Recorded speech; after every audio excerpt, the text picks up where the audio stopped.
Faye Fletcher realized she'd grabbed the wrong coat exactly 3 steps outside the grand glass doors of the Langford Hotel, but by then, the valet had already vanished into the night and the icy wind was clawing at her bare shoulders.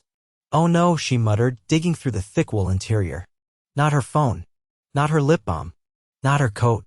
Instead, she pulled out a phone far sleeker than anything she could afford, a pair of leather gloves that probably cost more than her entire outfit and weighed a pair of cufflinks in a velvet box. Gold. Monogrammed. KL. She turned the box over, heart-jumping. Oh crap. Inside the hotel, the annual Hearts for Hope charity gala was still roaring on the top-floor ballroom. Faye had ducked out early, overwhelmed by the glittering gowns, clinking champagne flutes, and the constant hum of money in the air. She was only there because her boss at the art gallery had begged her to drop off brochures for an upcoming auction. She didn't belong at events like this, and she definitely didn't belong with this coat. The thing probably belonged to some hedge fund executive or a real estate mogul. And judging by the tailored cut and the subtle scent of expensive cologne clinging to the collar, it definitely belonged to a man. A very rich one. Okay, she whispered to herself, already turning around, I'll just go back in, give it to the coat check, and grab mine before, miss. She froze. A deep voice behind her cut through the cold like silk over steel. Turning slowly, she came face to face with a man who looked like he'd walked off the cover of a luxury lifestyle magazine. Tall. Broad shoulders, sharp jawline, midnight hair tousled just enough to seem effortless. And his eyes were a stormy gray, narrowed slightly as they dropped to the coat she clutched against her chest. That's mine. Faye's cheeks flamed. I swear I didn't steal it. I just grabbed the wrong one. I was in a rush and here. She held it out like a peace offering. I was going to return it. He looked at her, not the coat. You didn't check the name inside? There's a name. He stepped closer, gently taking the coat from her hands. Kellan Langston. He pointed to the tiny stitched initials inside the collar. Me. Her stomach dropped. The name sounded familiar. And then it clicked. Langston. As in Langston Holdings. As in the billionaire sponsor of tonight's gala. Oh my God, she breathed. You're the guy. The guy who gave $3 million to the children's hospital last year. He raised an eyebrow. Among other things. Faye wanted to melt into the pavement. I am so sorry. I didn't mean to. He held up a hand, a hint of amusement tugging at his mouth. You didn't steal it. You just made the most charming coat heist I've seen all year. She blinked. You think this is charming? I think you're interesting. Faye's throat went dry. I'm not usually this chaotic. I swear. I like chaotic. He looked down at the coat, then back at her. You're freezing. I'll be fine. I'll just find mine and come with me. What? I'll help you find yours. And in the meantime, you can warm up. Before she could protest, he shrugged his coat back over her shoulders. She opened her mouth, but he was already turning on his heel, walking toward the side valet entrance. Out of sheer confusion and okay. Maybe because the coat was warm and smelled like heaven, she followed. Inside, he led her through a private elevator tucked behind a velvet rope. When the doors closed, she finally found her voice. You don't even know my name. He glanced at her. Then tell me. Faye. Faye Fletcher. Nice to meet you, Faye Fletcher. I'm Kellan Langston. But you already knew that. Only because you're, like, obscenely rich. He laughed. You say that like it's a disease. She shrugged. I just don't usually hang out with guys who have private elevators. Well, tonight's your lucky night. The elevator opened into a sleek, modern suite filled with glass, marble, and city lights. Faye gaped. This is where you live? Temporarily. I keep a penthouse here during gala season. Easier than driving home every night. Faye turned, eyes wide. You go to galas every night? I host half of them. He motioned for her to sit on the plush white couch while he walked to a console and poured 2 glasses of something golden and expensive looking. Your coat's probably still with mine downstairs, he said, handing her a glass. But I have a feeling you weren't exactly invited to tonight's event. She hesitated. I was dropping off brochures for my boss. At the gallery. Ah, so you're in art. I work in art. I'm not exactly making it. He studied her for a moment. That's a shame. What is? That someone like you isn't being seen. Faye's stomach flipped. He sat beside her, close enough that she could feel the heat radiating from his arm. You know, he said, voice lower now, I've had a lot of people steal things from me over the years. Time, money, deals. She looked up at him. He smiled. But this is the first time someone's stolen my coat and made me want to know everything about her. Her heart pounded. She set her drink down. Are you always this smooth? He leaned in, his voice a whisper. Only when I really mean it. And in that moment, surrounded by city lights and warmth and the scent of his cologne wrapped around her shoulders, she knew something ridiculous and wild had just started. All because she took the wrong coat. I didn't take you for someone who just hands over her name to strangers in elevators, Kellan said as he leaned back against the couch, swirling the amber liquid in his glass. I didn't take you for someone who invites stray women into his penthouse, Faye replied, casting a glance around the room, eyes lingering on the abstract sculpture near the window. He chuckled, softer this time. Touché. The silence that followed wasn't awkward. It pulsed, electric, like the city lights flickering beneath them. Faye shifted, pulling the coat tighter around her shoulders despite the warmth of the room. I can call the front desk, she said, breaking the quiet. They probably have my coat. You could, he said, setting his glass down on a black marble side table.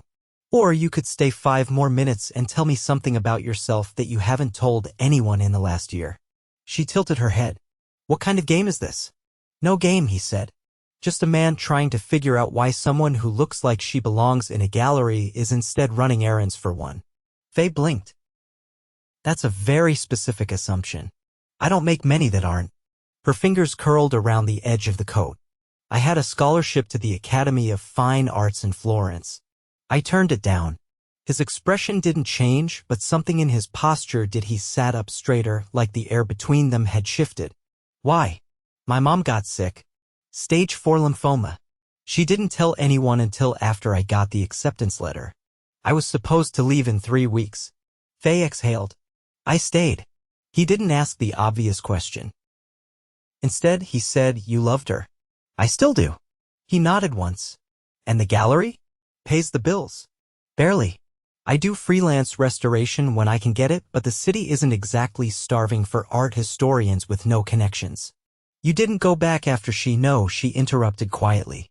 By the time she passed, the scholarship had gone to someone else. And honestly, I didn't have it in me to start over again. Kellan looked at her like he was trying to solve something. You ever think about what your life would have looked like if you'd gone? Sometimes, she admitted. But then again, if I had, I wouldn't be here. Wearing your coat. In a penthouse that smells like cedarwood and power. That made him laugh. Cedarwood and power? Tell me I'm wrong, she said, raising an eyebrow. He stood, walking toward the window. The lights of Manhattan glistened behind him like diamonds scattered across velvet. I used to paint, he said. Faye blinked. You. Before business school. Before my father decided I was wasting time and potential. I haven't touched a brush in 15 years. She leaned forward. Why'd you stop?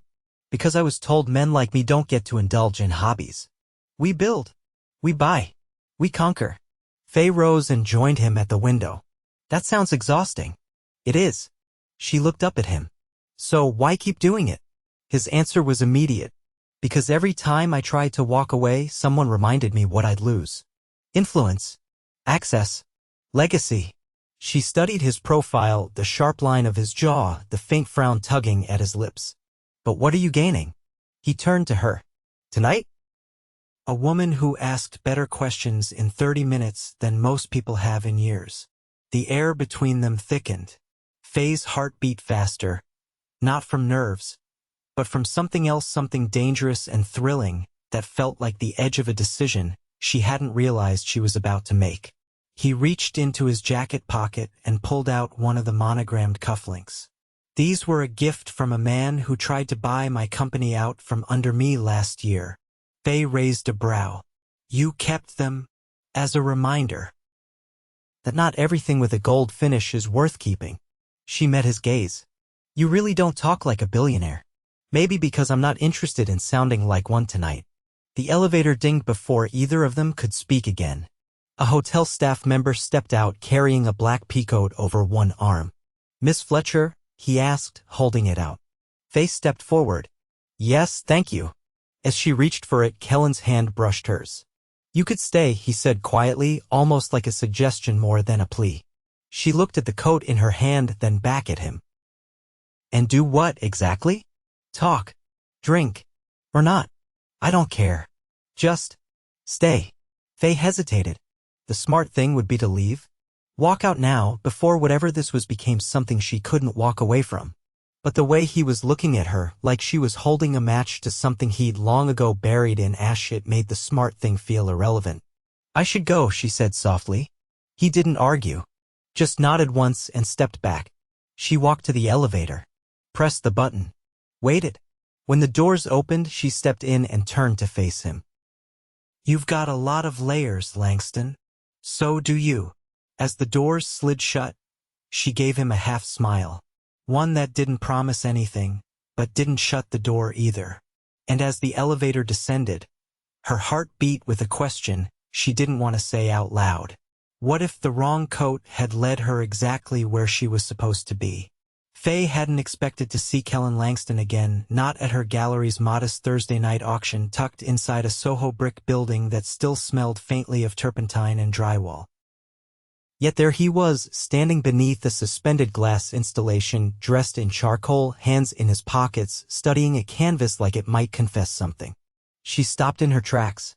Her clipboard nearly slipped from under her arm. He didn't look over. She could turn around, walk straight into the office and pretend she hadn't seen him. But her body moved before her mind had a say in it. You're a long way from the Langford, she said, coming to stand beside him. His eyes flicked to her. So are you, Miss Fletcher. You're not serious. I never joke about art.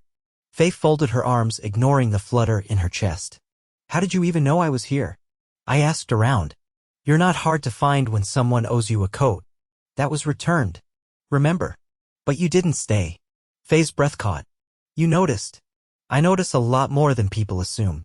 She looked away, watching a couple move past a sculpture made from shattered mirror tiles. You didn't come here just to remind me I left. No, he said. I came because I couldn't stop thinking about the woman who looked me in the eye and didn't care that I could buy the whole Gala. You came to my auction because I insulted your wealth? You came to my penthouse because you mistook me for a coat rack, he said, lips twitching. I think we're even. Faye shook her head, biting back a smile. This isn't your world, Kellan. He turned to her fully. You think I don't belong in a gallery? I think you're used to rooms where people ask what you own before they ask who you are. Then maybe I'm finally in the right room. Her fingers tensed around the clipboard. What do you want from me? He didn't look away. A chance. Faye blinked. To do what? To prove I'm not just a man who throws money at problems. Before she could answer, a voice called her name. Faye. We're short a hand at the front table. She turned, then back to him. I have to work. So let me help. You don't know anything about running an auction. I know how to read a room and how to close a deal. Isn't that half the battle? Faye hesitated. You'd really volunteer? I'd do worse if it meant getting to talk to you again. She didn't trust easily, and she definitely didn't trust billionaires offering free labor. But something about the way he stood there unguarded. Sleeves pushed to his elbows like he was ready to roll up more than his cuffs made her nod. Fine. But if you drop a vintage ceramic, it's coming out of your yacht fund. He followed her to the front where she handed him a bidder's paddle and a list of item numbers. You're on table duty. Track the bids, hand out paddles, answer questions. Don't flirt with the donors. No promises. The next hour passed in a blur of fast-talking auctioneers, paddle-raising patrons, and champagne-soaked laughter. Faye moved between displays, checking on pieces and greeting buyers. Every time she glanced toward the front, Kellan was there, engaged, attentive, even laughing with a retired art professor who'd once yelled at her for mislabeling a Flemish piece. When the final item sold, applause echoed through the gallery. Faye returned to the front table to find him still standing there, sleeves a bit more wrinkled, tie loosened. "You survived," she said. "You owe me dinner." "That's a bold assumption. You said you'd only let me help if I didn't drop anything." "I didn't. You also flirted with Mrs. Pennington." "She flirted first." Faye narrowed her eyes, but her lips twitched. "Fine. One dinner. But not at some rooftop restaurant where the napkins cost more than my rent." He stepped closer. "How about the diner on West 4th? The one next to the bookstore?" She blinked. "You know that place? I grew up 5 blocks from it." That pulled her up short. "Wait, you're from the village. Born and raised." "My mother was a social worker. My dad taught high school English. I didn't grow up with money." Faye's voice dropped. "So what happened?" "My uncle died. Left everything to my father, who built Langston Holdings from the ground up. I was 16 when it happened." She exhaled slowly. "You're not what I expected." "Neither are you." They stood there, the noise of the gallery fading around them. Her clipboard was still in her hand, but her fingers had gone slack. "I don't know what this is," she said, voice barely audible. "Neither do I," he replied. "But I know I don't want it to end here." She opened her mouth, but someone tapped her shoulder. "Faye, the security sensors are glitching on the back door again." She nodded. "I'll be right there." Kellan stepped back. "I'll wait." She stared at him for a second, then turned and walked toward the rear of the gallery, heart thudding in a way it hadn't in years. When she returned 20 minutes later, he was still there. Leaning against the table, arms crossed, eyes scanning a black and white photograph on the wall. "You weren't kidding," she said. "I don't say things I don't mean." She nodded toward the door. "Let's go." The diner's open late. He followed her into the night, neither of them speaking as they walked under flickering street lamps and the distant hum of traffic. When they reached the diner, he held the door open like he'd done it 1,000 times. Inside, the waitress greeted him by name. "You really weren't kidding," she said as they slid into a booth near the window. "I don't bluff about pancakes." The menus remained untouched. "I didn't think you'd come tonight," she said. "I didn't think you'd let me stay." She looked down at the table. "I'm not used to people showing up. Then let me be the first of many." Faye looked up, met his eyes, and something shifted. Not suddenly, not explosively, but like a door she hadn't noticed had finally eased open. And she didn't want to close it. The rain had started somewhere between their second cup of coffee and the check arriving. It came down soft at first, misting the diner windows until the neon signs outside blurred into watercolor smears. Faye didn't notice until Kellan rose and offered her his hand. "I'll get us a car," he said. "It's not exactly walking weather." "I don't melt in the rain," she replied, sliding out of the booth. "Besides, I like the sound. Always have." Outside, the city felt quieter beneath the drizzle. The streetlights reflected off puddles like coins tossed into a wishing fountain. Kellan held his jacket over both their heads as they walked beneath the awnings. "You strike me as someone who made a lot of wishes once," he said. "I used to leave pennies in every fountain I passed," she admitted, "until I realized it was cheaper to just want things quietly." He glanced at her. "What do you want now?" She hesitated. "To not lose myself in something that feels like a dream." He didn't answer right away.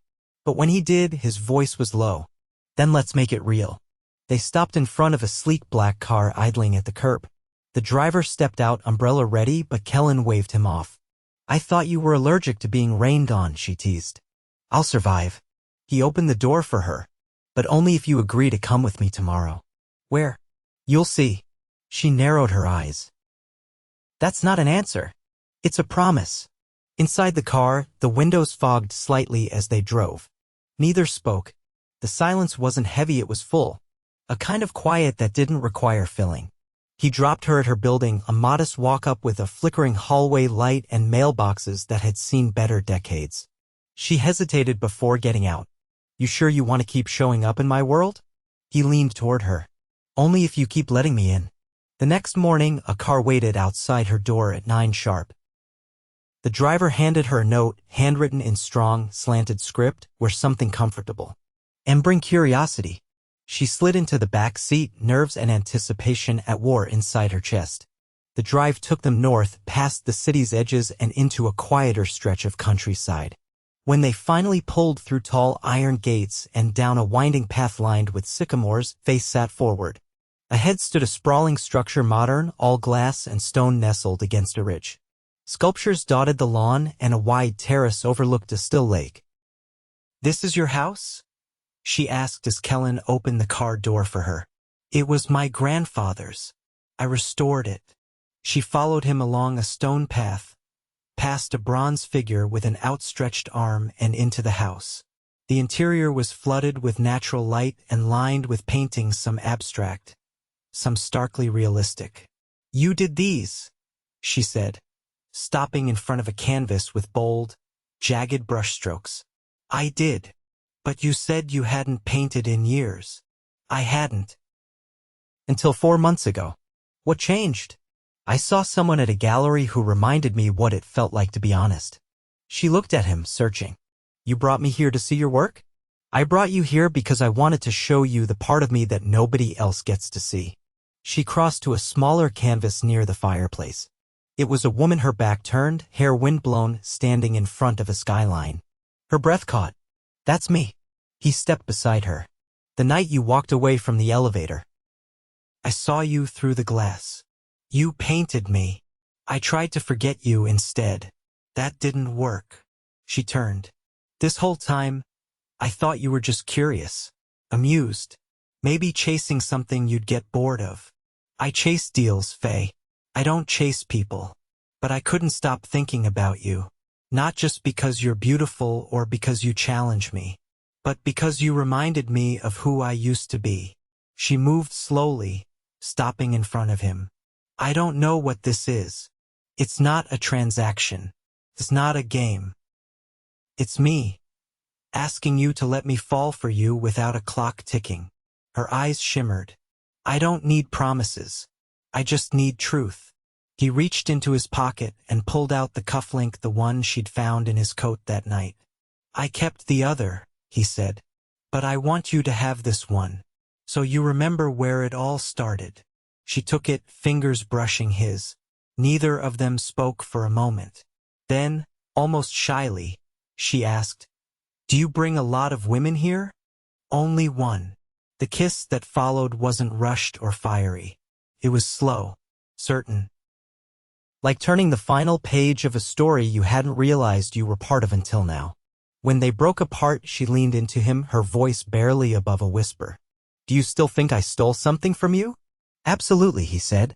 "You stole my coat, then my peace, and eventually my heart." She laughed, pressed her forehead to his. "I think I can live with that." Later that week, the gallery received a donation, anonymous but with a note attached. "For the restorers who see value where others see cracks." The sum was enough to fund an entire wing. Faye never asked and Kellan never confirmed. But when he showed up to the opening night in a tailored navy suit and a new pair of cufflinks, this time unmonogrammed, she smiled. They stood together beneath the newest installation, her hand in his. And as the lights dimmed and the crowd applauded, he leaned in and whispered the words he hadn't said before. "I love you." Faye squeezed his hand, her eyes shining. "Good," she said, "because you're never getting that coat back." The rain had long since passed. Now, the city was bright with the hush of early spring, sunlight filtering through budding trees, the scent of fresh pavement warming underfoot. Faye stood at the edge of a terrace overlooking the East River, wind tugging softly at the hem of her ivory dress. The wind carried the scent of jasmine from the garden below, and the air was still with something unspoken. Behind her, Kellan adjusted the cuffs of his dove-gray jacket, watching her like he'd never seen her before. "I didn't think I'd be nervous," she said, without turning around. "But here we are." "I'd be more concerned if you weren't," he replied. "You're about to change everything." She finally turned, her lips curved in something between disbelief and joy. "You don't think this is too fast?"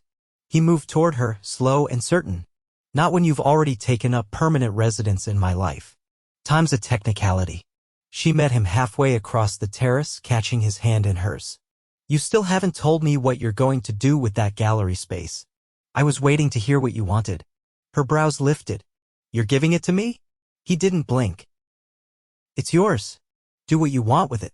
Curate exhibitions, host artist residencies, open a school, whatever makes you wake up excited. I thought you were done handing out extravagant gifts. I'm not handing it out, he said. I'm investing in what you bring to the world. I've got enough money to change skylines, Faye. But I've never found someone who could change the way I look at them. She didn't answer right away. Instead, she touched the corner of his jaw. You're not the man I met 5 weeks ago. I was just buried under an empire I didn't ask to inherit. And now I'm building something else, he said. With you. They stood in silence for a beat, the kind that vibrated with meaning. Then, behind them, the sound of a cello drifted softly into the air, the beginning of the ceremony. He offered her his arm. Ready to do this? She nodded, her voice steady. I've never been more sure of anything. The ceremony unfolded beneath a canopy of white orchids and fig trees nestled in a stone courtyard behind a private conservatory in Brooklyn. There were no reporters, no press, just 30 people who mattered, friends, a few colleagues, and the gallery team who cheered louder than anyone when the vows were exchanged.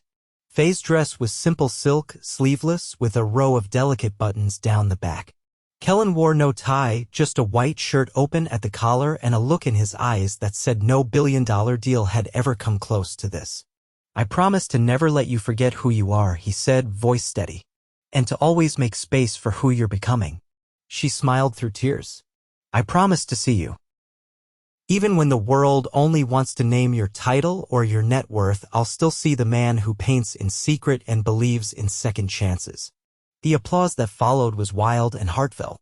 When he kissed her, it wasn't dramatic or long. It was unshakably certain. Later, in the garden, between champagne toasts and stolen glances, Faye sat beside Kellan on a bench beneath a magnolia tree in full bloom. I have something for you, she said quietly. He raised an eyebrow. That wasn't the vow? She reached into her clutch and pulled out a small wrapped box. Inside was a single cufflink, the one she'd kept since that first night. I had it cast in silver, she said, and I painted the inside with gold leaf. It's flawed, my hands shook the whole time, but it's ours. He traced the edge of it with his thumb. You didn't fix the crack. No, she said. I wanted it to be honest. He kissed her temple. Perfect. Weeks later, the gallery on Prince Street reopened under new ownership. The front doors bore a brass plaque that read, Fletcher and Langston, curators of the unseen. Inside, the walls featured work from emerging artists. Faye had personally selected pieces filled with rough edges, bold lines, and stories that had never been given space before. Kellan was often there, not in a suit, but in rolled sleeves covered in paint or helping install lighting. He rarely spoke at openings, but when he did, it was always to ask the artists what they needed next. One afternoon, as she locked up the gallery, Faye turned to him on the sidewalk. You know, she said, this all started with a mistake. He tilted his head. Grabbing the wrong coat? She looped her arms around his neck. The best wrong decision I ever made. He kissed her like the world had gone quiet just for them. And as the city pulsed around them, alive and brimming with noise and color and chaos, they stood still in its center, two people who had found exactly what they didn't know they were missing. Together. Always.